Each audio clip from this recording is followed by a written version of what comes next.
மிதுன ராசிக்குண்டான ஐப்பசி மாத பலன்களை பத்தி பார்க்கலாம். மிதுன ராசியின் அதிபதி மற்றும் 4ஆம் அதிபதியாக இருக்கக்கூடிய புதன் பகவான் இப்போ உங்களுக்கு இந்த மாதம் இருக்கக்கூடிய வீடு அப்படின்னு பாத்துட்டீங்கன்னா 7ஆம் தேதி வரைக்கும் உங்களுக்கு 5ஆம் வீட்லயும் 7ஆம் தேதிக்கு மேல பாத்துட்டீங்கன்னா உங்களுக்கு விருச்சிக வீட்டுக்கு வந்துடுறாரு. விருச்சிக வீட்டுக்கு வந்தாலும் கூட ஏன்னா ராசி அதிபதி மறையிறது அப்படிங்கிறது கொஞ்சம் உடல்நிலையில கவனம் செலுத்த வேண்டும், மனோநிலையில் கவனம் செலுத்த வேண்டும். அதே போல பாத்துட்டீங்கன்னா ராசி அதிபதியோ லக்னாதிபதியோ மறைந்தால் எதையும் முன்னின்று செய்யக்கூடாது. எதா இருந்தாலும் கொஞ்சம் பேக்ல இருந்து தான் செய்யணும். முன்னாடி போய் இன்னும் செய்யறது எல்லாமே இருக்கக்கூடாது, நான் தான் எல்லாமே பண்றேன் அப்படின்னு எந்த நல்லதாக இருந்தாலும் சரி கெட்ட விஷயங்களாக இருந்தாலும் சரி எதையுமே பொறுமையா யோசிச்சு சிந்திச்சு தான் செய்யணும். ஆனாலும் 7ஆம் தேதிக்கு மேல புதன் விருச்சிகத்துக்கு வந்தாலும் குரு பார்வை இருக்கு. அப்ப குரு பார்வை இருக்கிறதுனால பயப்பட வேண்டிய அவசியங்கள் கிடையாது. எதாக இருந்தாலும் சமாளித்துக் கொள்ளுவீங்க. எதாக இருந்தாலும் தெய்வ அனுகிரகம் உங்களுக்கு இருக்கும். அதனால பயப்படாம நீங்க இந்த மாதம் முழுவதும் இருக்கலாம் அப்படிங்கறதுதான் அமைப்பு. ஏன்னா ராசி அதிபதி சுபகிரகமாக, அது முழு சுபகிரகமாக இருக்கக்கூடிய குரு பார்வையில் வரும் பொழுது எவ்வளவு என்னதான் யாரு என்ன உங்களுக்கு கெடுதல் செய்தாலும் கூட, கெட்ட எண்ணங்களோட உங்களை நெருங்கினாலும் கூட அதை உங்களுக்கு காட்டி கொடுத்துரும், அல்லது அந்த இடத்துல விட்டு உங்களை வெளியேற்றிரும், அல்லது அந்த இடத்துக்கே உங்களை போக விடாது.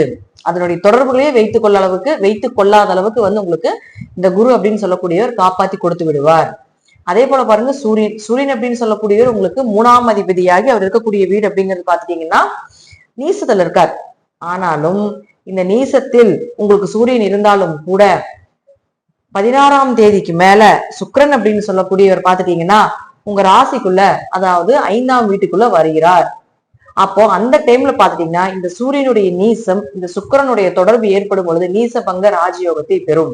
அப்ப 16ஆம் தேதி வரைக்கும் இந்த முயற்சிகள் கடுமையா போய் எஃபோர்ட் போட்டு செய்யறது இதெல்லாம் பண்ணாம உங்களுடைய முயற்சிகள் உங்களுடைய தேவைகள் எல்லாமே 16ஆம் தேதிக்கு மேல வைத்துக் கொள்வது என்பது நல்லது. உடனே நடக்கும். டக்குன்னு சூரியன் நீசம் ஆச்சுன்னா கொஞ்சம் சகோதர உறவுகள் கிட்ட கொஞ்சம் கவனமா இருக்கணும், அப்பா உறவுகள் கிட்ட கொஞ்சம் கவனமா இருக்கணும்.